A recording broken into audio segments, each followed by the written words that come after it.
오늘 본문의 말씀은 사도 바울이 골로새서를 마감하면서 우리에게 주는 마지막 권면의 말씀입니다. 이제 이 권면의 말씀 이후로 마지막 인사가 등장하게 되는데요. 골로새서 이 마지막은 시작했을 때와 똑같이 기도에 대해서 강조하면서 끝맺고 있습니다. 우리 골로새서 1장 3절로 들어가 보시면 첫 인사 이후에 그가 어떻게 말하고 있습니까? 우리 1장 3절 우리 다 같이 한 목소리로 읽을까요? 우리가 너희를 위하여 읽습니다. 시작. 우리가 너희를 위하여 기도할 때마다 하나님 곧 우리 주 예수 그리스도의 아버지께 감사하노라. 기도와 감사. 이것이 이제 첫 번째로 들어가면서 사도 바울이 골로새 교인들에게 쓰고 있는 그런 단어들이죠. 이제 4장 2절에서도 마지막 권면을 어떻게 시작하냐 하면 기도를 계속하고 감사함으로 깨어 있으라. 기도와 감사를 또한 강조하고 있습니다. 우리는 감사할 때 깨어 있게 됩니다. 기도할 때 깨어 있음과 동시에 또 감사할 때도 우리는 깨어 있게 됩니다. 오늘날 세상은 우리를 두려움과 염려와 불안으로 가두어 두려고 해요. 세상이 오늘 우리에게 좀 더 불안하게 만들고 또 더 염려하게 만들고 미래를 더 걱정하게 만들어야 성도 여러분 어떻게 됩니까? 물건을 사잖아요. 그렇죠? 우리를 불안하게 만들어야 두렵게 만들어야 물건을 사요. 제가 이제 우리 교회를 왔다 갔다 하면서 저희 집에서 영어를 평소에 워낙 들을 기회가 없어서 이렇게 라디오 같은 거를 틀어놓고 다니면요, TV든 라디오든 인터넷이든 두려움을 이용해서 사람에게 물건을 팔려고 해요. 요즘 많이 나오는 광고가 IRS 텍스맨이 너를 추적할 것이다. 그러니 우리 변호사를 써라. 너 혼자는 절대로 막을 수가 없다. 이렇게 겁을 주고, 가슴이 두근거리고 배가 아프면 그건 더 심각한 질병일지 모른다. 그러니까 병원으로 빨리 연락하고 아래 주소로 이렇게 방문해서 정보를 얻어가라. 누군가 호시탐탐 당신의 집을 노릴지 모른다. 그러니까 우리 회사 방범 카메라를 달아라. 이런 식으로 이 세상은 두려움을 이용해서 돈벌이를 하려고 합니다. 그래서 이 감사함이 많이 사라지고 세상을 두렵게 염려하면서 살아가도록 만들죠. 우리가 보는 인터넷 뉴스도요, 결코 객관적이지 않습니다. 오늘날에는 정보가 결코 중립적이지 않아요. 모두 다 돈과 연결되어 있어요. 광고와 연결되어 있어요. 그래서 이 뉴스를 하면 더 많은 사람의 주목을 끌어야 돼요. 그러니까 어떻게 합니까? 자극적인 사건을 찾아 자극적인 제목을 뽑아서 사람들로 하여금 클릭하게 만들어야 돼요. 오늘날 정보는 여러분이 이제 인터넷 보시면서 포털 사이트를 통해서 딱딱딱 예를 들어 여러 가지 뉴스가 순서대로 뜨잖아요. 그게 전부 다 중립적인 게 아니에요. 전부 광고와 연결되어 있어요. 성도 여러분, 우리 한번 생각해 볼까요? 긍정적인 뉴스가 사람들의 주목을 더 끌까요? 아니면 부정적인 뉴스가 사람들의 주목을 더 끌까요? 당연히 부정적인 뉴스예요.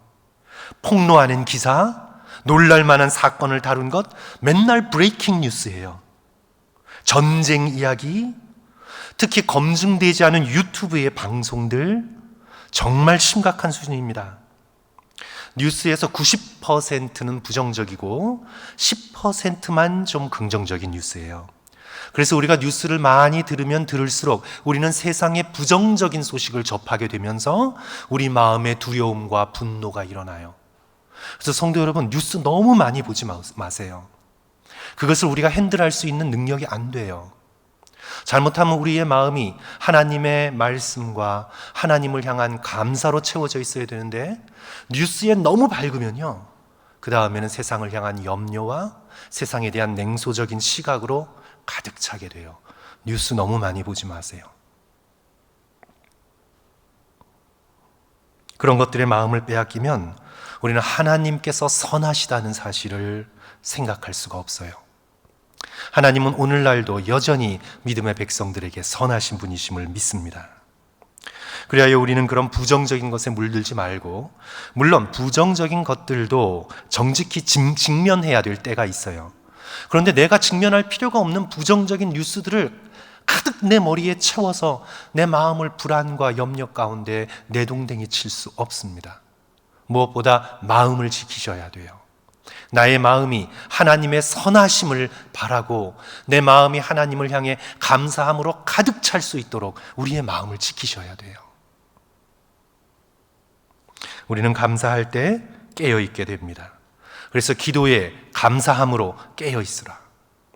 기도를 하되 특별히 하나님의 선하심을 붙들고 감사함으로 기도하면서 하나님을 향해 깨어 있는 영적인 존재가 되라고 말하고 있는 거죠. 그래서 저는 요즘 점점 깨닫고 있어요. 우리 믿음의 백성들은 저 핸드폰과 영적인 전쟁을 벌여야 합니다. 우선요, 성도 여러분, 이제 저도 오늘부터 돌아가서 결단을 하려고 이런 설교를 하는 거예요. 전 설교 준비하면서 저도 이제 제 아내에게도 밝히지 않은 비밀인데 오늘부터 이제 결단을 하려고 이런 설교를 하는 거예요. 성도 여러분, 우선 핸드폰을 침대에서 몰아내십시오. 먼저 침대에서 몰아내십시오.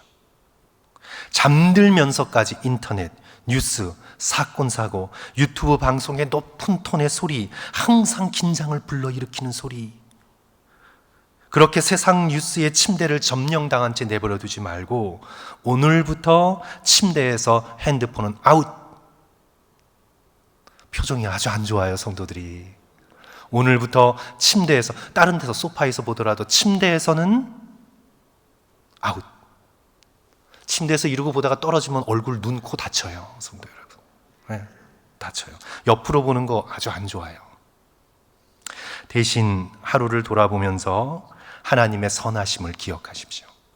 침대에 누우셔서 하나님이 오늘 하루 나에게 얼마나 선하셨는가 기억하고 모든 염려를 하나님께 다 맡기고, 그리고 더 잠이 안 오면 성경 구절을 암송하시면서 기도하시면서 하나님의 선하심에 주목하고 감사하면서 마음을 들이신 채 잠이 드셔야지. 세상에 별 영향가 없는 그런 뉴스들과 소식들로 내 머리를 가득 채운 채 잠자리에 들면 꿈도 뒤숭숭해요, 성도 여러분. 그래서 오늘부터 침대에서 핸드폰 아웃. 원하시는 분 한번 손 들어보세요.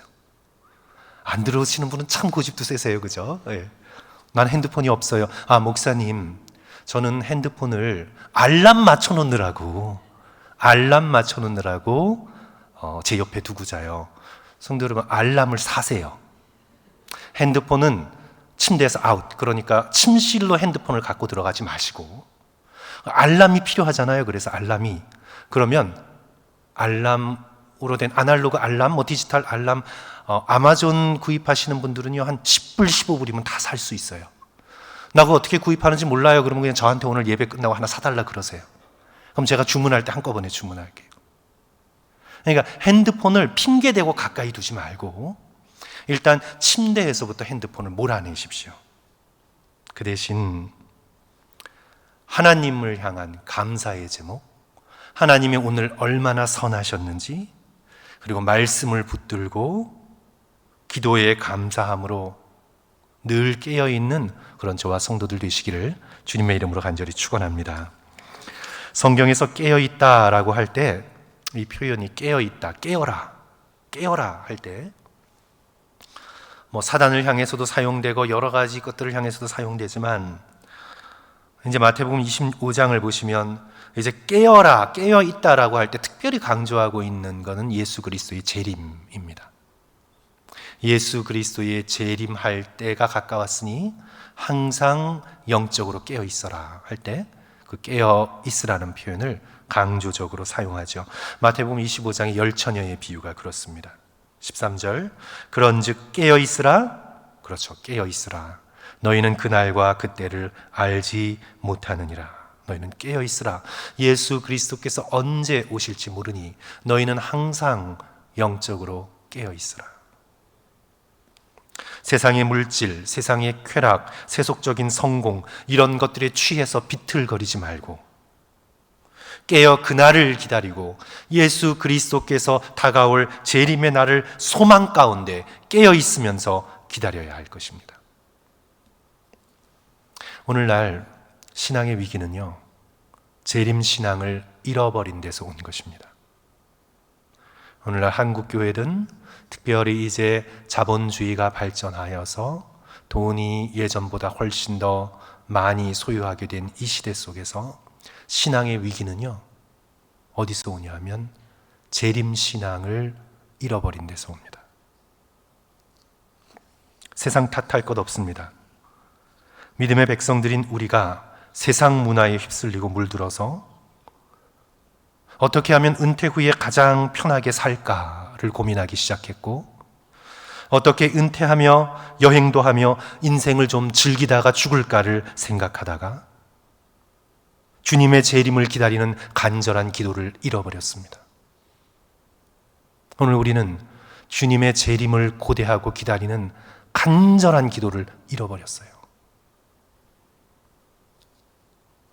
주님께서 오시면 내가 어떤 모습으로 주님 앞에 서야 할까라는 고민을 잃어버렸어요. 어떻게 좀 세상을 즐기다 갈까? 여태까지 일만 하느라고 고생했는데 어떻게 좀 세상을 즐기다가 죽어 하나님 앞에 갈까? 이 정도만 생각하는 거예요. 내가 주 앞에 어떤 모습으로 서야 할지 내 영혼의 자화상을 그려보면서 진지하게 고민하고 회개하며 주님 앞에 나가지 않아요.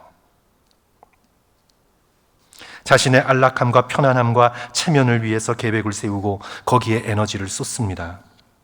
오늘날 우리 그리스도인들의 대부분의 기도 제목은 자신의 물질적, 정신적 필요를 위한 간구이지 진정으로 주의 재림을 기다리며 기도하는 사람을 찾기 드물어요.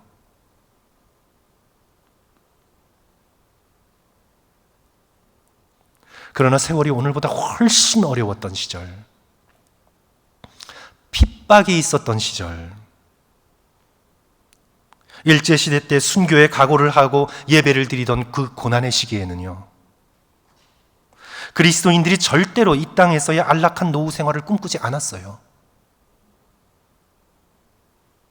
주님께서 어서 속히 재림하시기를 간절히 기도했습니다. 이 땅에 하나님의 거룩한 나라가, 의로운 나라가 빨리 속히 임하시기를, 언제 주님이 오실지를 간절한 마음으로 기다렸어요.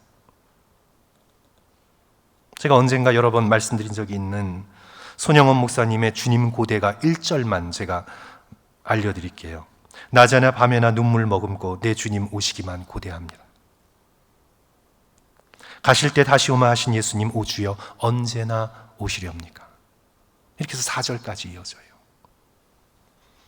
오늘 우리가 정말 필요한 것은 재림신앙의 회복입니다. 주의 다시 오심을 기다리며 기도에 감사함으로 깨어 있어야 되겠습니다.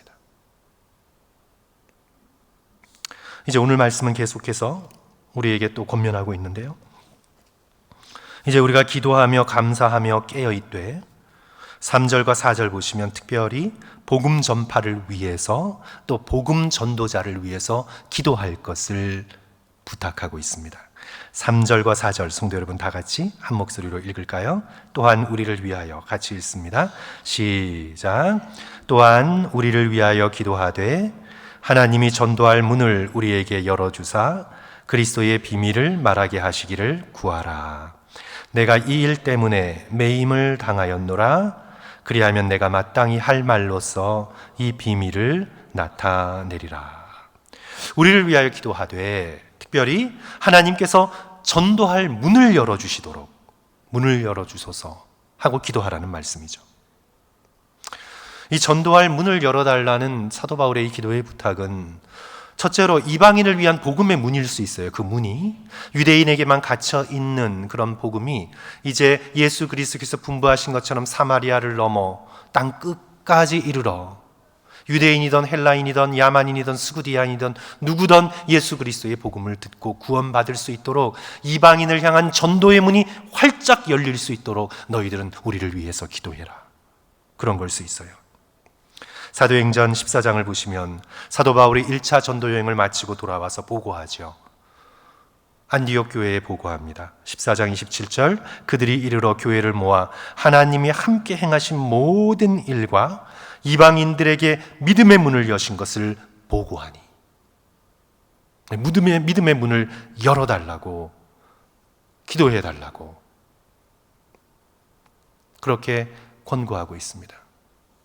지금 특별히 이제 무슬림권의 선교를 하시는 선교사님들 얘기를 들어보면요, 여태까지 그렇게 열리지 않던 그런 무슬림들을 향한 전도의 문이 예전에는 상상할 수 없을 정도로 지금 이란을 중심으로 해서 조금씩 열리고 있어요.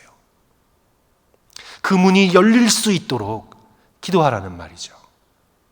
지금 유럽을 비롯한 북미에서는 기독교인이 점점 줄어들고 있고, 선진국 대열에 들어간 한국에서도 돈의 파워로 인해서 믿음이 점점 줄어들고 있지만, 사실 가난한 나라 제3세계에서는 기독교가 점점 더 부흥하고 있어요.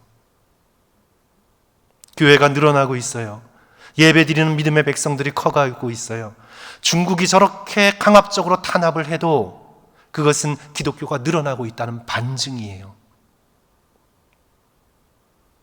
전도의 문이, 무슬림들을 향한 이 전도의 문이 열릴 수 있도록 우리는 선교사님들의 선교 사역을 위해 동참하며 함께 기도해야 할 영적인 책임이 있는 거죠. 또 이 문은 오늘 이 본문의 컨텍스트에서 살펴보면, 사도 바울이 지금 어디에 갇혀 있습니까? 감옥에 갇혀 있잖아요. 그러니까 감옥의 문을 열어주셔서 자기 자신이 일행들이 자유롭게 나가 로마에 복음을 전할 수 있도록 기도해 달라는 부탁일 수도 있어요. 또 세 번째는요, 사람의 마음의 문일 수도 있어요. 이 전도할 문은 이방인들을 향한 문일 수도 있지만 사람의 마음의 문일 수도 있어요. 요한계시록 3장 20절, 예수님께서 두드리시는 마음의 문이죠. 볼지어다 내가 문 밖에서 두드리노니 누구든지 내 음성을 듣고 문을 열면, 마음의 문, 영혼의 문, 심령의 문일 수도 있어요. 그래서 우리는 복음 전파를 위해 두 가지를 동시에 기도해야 합니다. 문을 열어주시되 우리 교회가 파송한 선교사님들을 통해 복음의 문을 열어주셔서 아직도 복음을 깨닫지 못하는 이방 백성들에게 복음이 전파될 수 있도록 기도해 주시고, 그 다음에 성도 여러분, 선교지가 꼭 우리가 파송한 선교사님들의 현장에만 있는 게 아니에요. 오늘 우리 주변에서도 마음이 완고해져서 아직도 마음의 문을 굳게 닫고 있는 분들이 너무나 많아요. 주께서 그분들의 마음의 문을 열어주셔서 그분들이 내 남편일 수 있고 내 아내일 수 있고 우리가 사랑하는 자녀들일 수도 있고, 연로에 가시지만 주님을 깨닫지 못하고 복음을 받아들이지 못하는 우리의 부모님들, 친척일 수도 있고, 우리 주변의 친구분일 수도 있고, 그들에게 영적 관심을 가지고 그들의 마음의 문이 열릴 수 있도록 우리는 기도해야 할 영적인 책임이 있습니다. 멀리서는 선교사님들을 위하여 기도하되 가까이서는 저들의 마음의 문을 열어주소서. 이름을 불러가면서 우리가 기도하면서 깨어 있어야 한다고 오늘 사도 바울은 골로새서를 마감하면서 우리에게 권면하고 있는 거죠. 그러면서 이제 5절을 보시면 또 권면의 말씀이 크게는 이제 두 번째 권면입니다. 기도에 감사함으로 깨어 있으라 하면서 기도의 제목으로 복음의 문이 열릴 수 있도록, 또 특별히 나 사도 바울을 위하여 또 기도해 달라고 한 것이 이제 하나의 커다란 권면의 첫 번째 부분이라면, 이제 두 번째 부분은요, 우리 이제 5절인데요. 골로새서 4장 5절로 다시 돌아가서 성도 여러분 또 한 목소리로 읽지요. 외인에게, 시작. 외인에게 대해서는 지혜로 행하여 세월을 아끼라. 외인에 대해서는, 그러니까 넌 크리스찬에 대해서는 지혜롭게 행하라. 그래서 세월을 아끼라. 무슨 말일까요? 이 세월을 아끼라는 톤 카이론 엑사조 라조메논이라는 이 단어는요, 카이로스, 톤 카이로스, 그러니까 은혜의 때를, 엑사고 라조 메노이, 메논, 아껴서 사, redeem, 아껴서 사다. 은혜의 때를 아껴서 무르다, 사다. 다시 말하면 은혜의 때, 복음의 기회의 문이 열렸을 때, 그럴 때 그 시간을 아껴서 기회를 볼 수 있도록 너희는 외인에 대해서 지혜롭게 행하라. 다시 말하면 넌 크리스찬을 만날 때, 그들과 거래하면서 사업을 할 때, 일상 속에서 부딪히며 살아갈 때 지혜롭게 행해서 복음 전할 만한 때를 엿보다가 복음을 전할 수 있는 관계를 맺어가라. 그렇게 권고하고 있는 것입니다.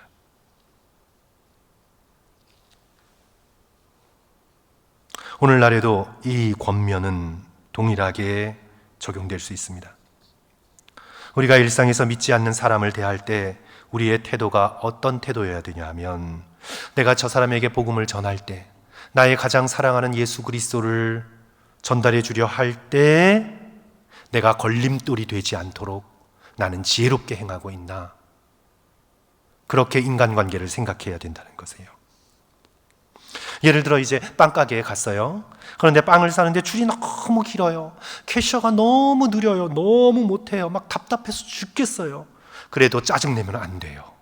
그래도 친절하게 해야 돼요. 왜요? 내가 나중에 이 캐셔분에게 돌아와 복음을 전할 때, 아름답고 영광스러운 예수님을 전할 때 걸림돌이 되지 않게 나이스하게 웃고 인내하며 축복하는 마음으로 대해야 돼요. 이것이 이방인들, 외부 사람들을 대하는 그리스도인의 처세술의 굉장히 중요한 기본 방침이었습니다. 외인을 향해 갖는 기본적인 태도, 내가 전하게 될 예수 그리스도를 걸림돌로 삼지 않도록. 예를 들어 여러분이 플러머예요. 여러분이 배관공이에요. 불신자의 사업처에 불려갔어요.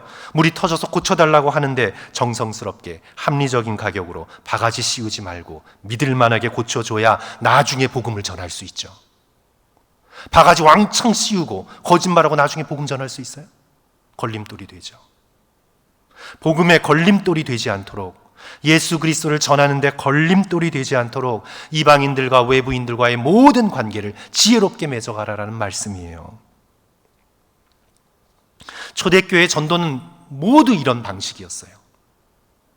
초대교회 전도는 절대로 외부인에게 우리 교회로 와봐라 하는 형식이 되지 않았어요. 오늘날에는 교회 한번 와봐, 우리 교회 예배 좋고 예배당 크고 주차장 넓고 우리 교회 좋으니까 교회 한번 와봐, 이게 전도의 수단이었잖아요.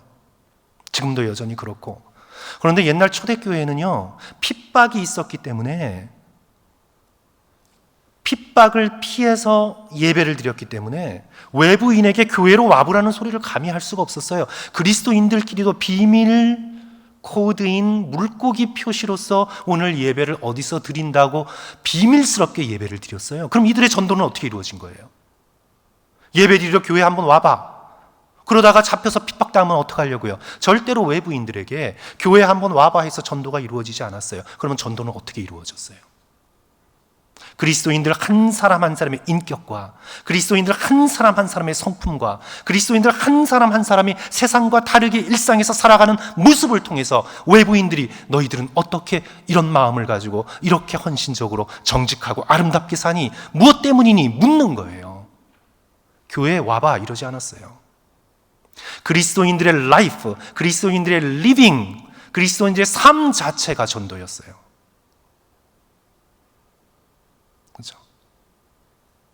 외인을 향해, 이방인들을 향해 내가 은혜의 때를 다 예수 그리스도를 소개하는데 걸림돌이 되지 않도록 사업하고, 걸림돌이 되지 않도록 행동하고, 걸림돌이 되지 않도록 말하고, 그래야 저들의 마음의 문이 열렸는데 내가 예수 그리스도를 전하려고 하는데 전할 수가 없어요. 나의 부정직함과 나의 불의 때문에. 그렇게 인생을 살지 말고 외인들을 향할 때 예수 그리스도를 전할 수 있는 관계를 맺어갈 수 있도록 너는 모든 관계를 지혜롭게 가져가라. 그렇게 권면하고 있는 거예요. 저도 어디 머리를 자르러 간다든가, 물건을 산다든가, 사람들을 만나서 얘기한다든가, 세탁소에 옷을 맡기러 갈 때 저는 항상 각오하고 있어요.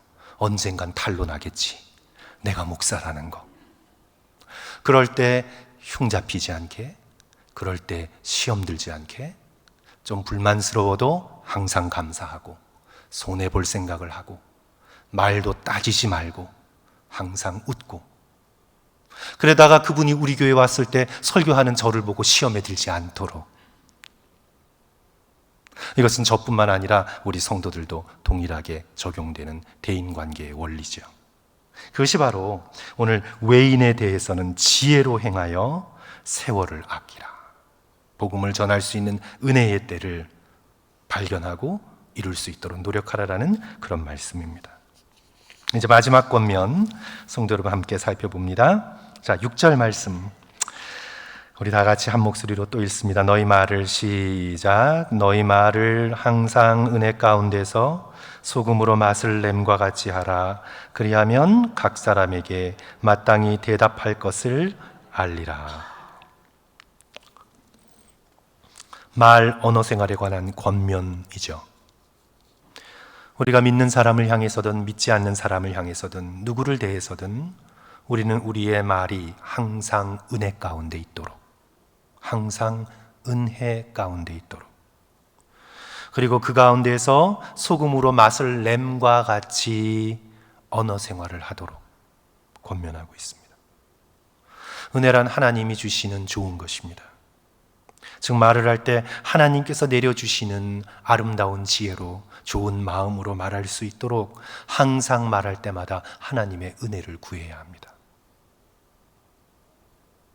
그냥 쏟아내지 말고 그냥 어리석게 생각나는 대로 다 말하지 말고 말을 절제하고 먼저 듣는 자가 되고 말을 하되 하나님의 도움을 구하며 소금이 맛을 냄과 같이 그렇게 하라.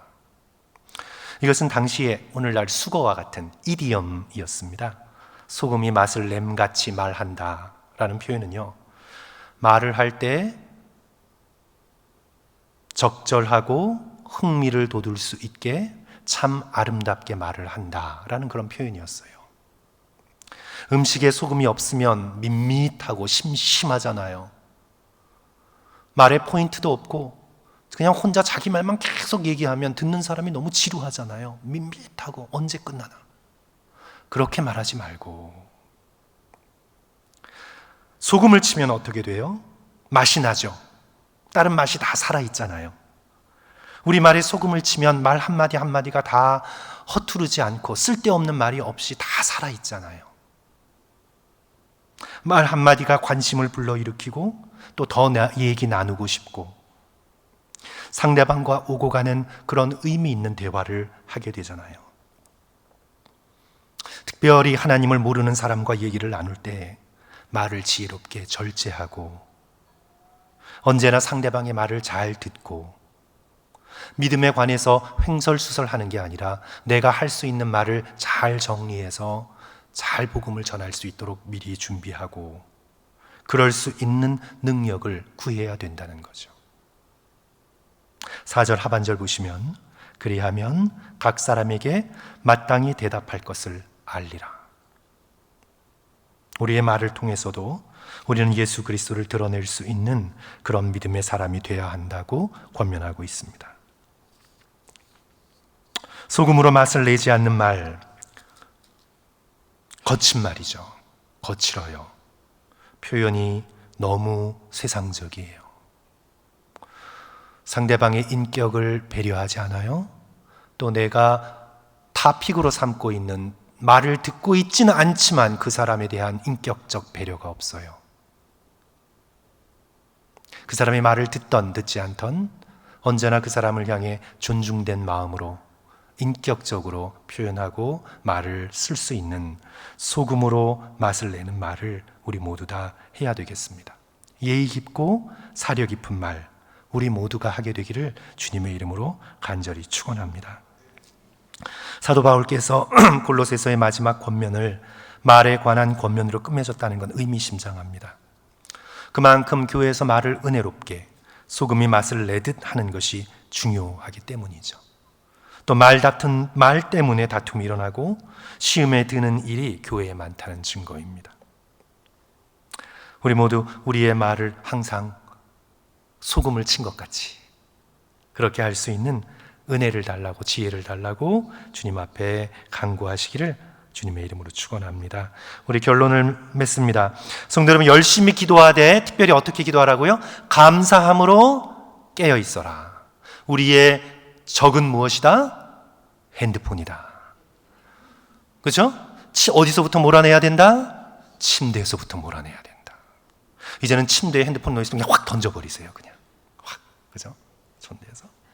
세상에 만나는 모든 사람에게 복음을 전해야 할지 모르는 사람으로 여기고, 내가 만난 모든 사람에게 나는 언젠가 복음을 전하게 된다는 것을 깨닫고 늘 지혜롭게 행동하여 걸림돌이 되지 않는 인간관계를 맺어가시고, 특별히 말에 있어서 절제하고 은혜를 드러내고 적절하게 말할 수 있는 저와 성도들 되시기를 주님의 이름으로 간절히 축원합니다.